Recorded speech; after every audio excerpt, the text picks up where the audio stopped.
Welcome back to my channel Whiteboard e-learning. Dear student, today we'll start from the article number 12.2.3, that is the hydro power plant. And previous video already I have described about the thermal power plant and how it is produced in a small scale and how it works, and finally why high voltage is fed to the grid when it is produced in the power station, thermal power station, and each and every locality you have seen one transformer. Why such type of transformer are needed in your locality. So I have described about all these things, so check it out in my previous videos. If you unfortunately skipped my previous videos, then click on the upper right corner of your screen I button and watch it. Okay, now concentrate this para. Another traditional source of energy was the kinetic energy of flowing water or the potential energy of water at a height.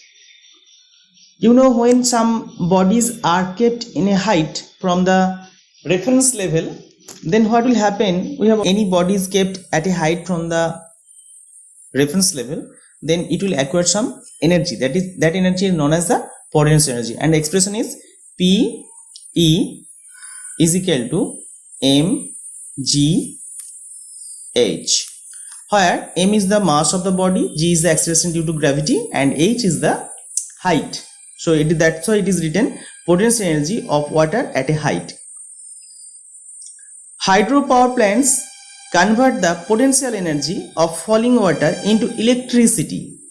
So you know, these contain some energy that is known as the potential energy.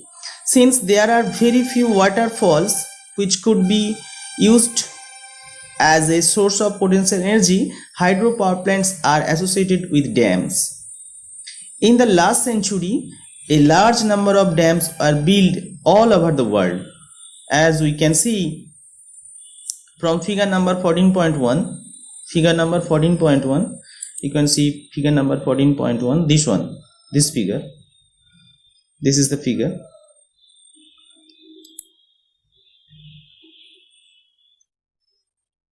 So figure number 14.1, a quarter of our energy requirement in India is made by hydropower plants. That means 1/4. A quarter means 1/4. That means 25% energy is coming from the hydropower plant. So it should be increased in near future, because we know run out of energy for the fossil fuels is happening. So that's why this is our main aim today, to focus on the renewable sources of energy. Now see the figure. In order to produce hydroelectricity, high-rise dams are constructed on the river to obstruct the flow of water and thereby collect water in larger reservoirs. You can see this is the reservoir, it is written, and somehow the water is collected throughout the year, mainly in the rainy seasons. The water level rises, and in this process the kinetic energy of flowing water gets transformed into potential energy. So from this figure you can understand, so it contains some water is stored in a high rise dam. So that's why it is already in a high level. So that's why it contains some potential energy. When this potential energy, you know, water is flowing from a higher height to a lower height, you can see it is finally goes to river, and potential energy what includes in the reservoir at the top level is converted into kinetic energy, and this kinetic energy is give a thrust to the turbine. So that is the main theme. So if you understand very well, then we have to draw one figure. Suppose this one. So if we understand, if we consider one, suppose this one is a body is falling down vertically downward, and this is suppose your surface. Okay, so this position is known as A and this position is known as B, that is the ground position. What will happen? So when the body falls from A, all the energies at the topmost positions of the particle, that is the potential energy, and when it is falling down, all the energies are converted from potential to kinetic. When it touches at the B position, all the potential energy what was inside the body at A will be converted to kinetic energy. Same thing is happening here. At this position, all the energies are potential because due to height, I have told you a few minutes ago, and when it flows down from reservoir to the river finally, so due to this potential energy, it will be converted to kinetic energy because it flows in a high speed, and when it hits the turbine, when the water level hits the turbine, then it will give the thrust on the turbine and turbine will rotate. And what will happen? And in this turbine axle is fitted inside a magnet, and there is a formula, there is a law is known as the Fleming's right hand rule. So when the turbine rotates inside a magnet, some EMF, some current, induced current will be produced. Current will be induced in the armature, and that current is fed to the grid power lines, and that is the formation of hydro power plant. So anyhow, any cost, main theme is that you have to turn the turbine. Somehow it will be by giving the thrust of steam, somehow it will be giving the flow of water. Okay, now read the topic.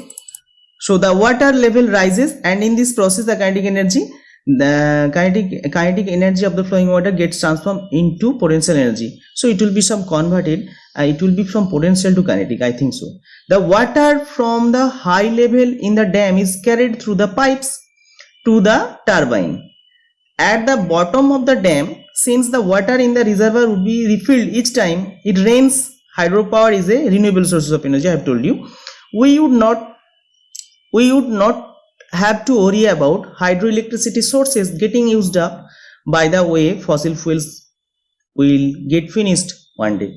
So one thing is that is the utility, that is the important of renewable sources of energy. We will not think about the sources, but construction of big dams have certain problems. These are the demerits. There is some merits. Each and every project, each and everything, if there is some merits, obviously there will be some demerits also. So we have to think about merits will be greater than the demerits. Merits are greater than the demerits, then we will choose that project for our civilization. So construction of big dams have certain problems associated with it. The dams can be constructed only in a limited number of places. Of course, it is region specific, preferably in hilly terrains. Large areas of agriculture land and human habitations are to be sacrificed as they get submerged. Large ecosystems are destroyed when submerged under the water in dams. It can happen. So it is a one-time destruction. So for the long term, we have to sacrifice for a small space. We have to sacrifice these small things.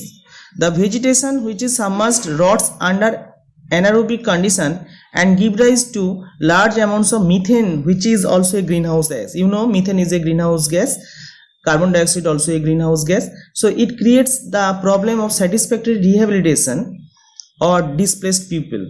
Oppositions to the construction of Tehri Dam on the river Ganga and Sardar Sarovar project on the river Narmada are due to such problems.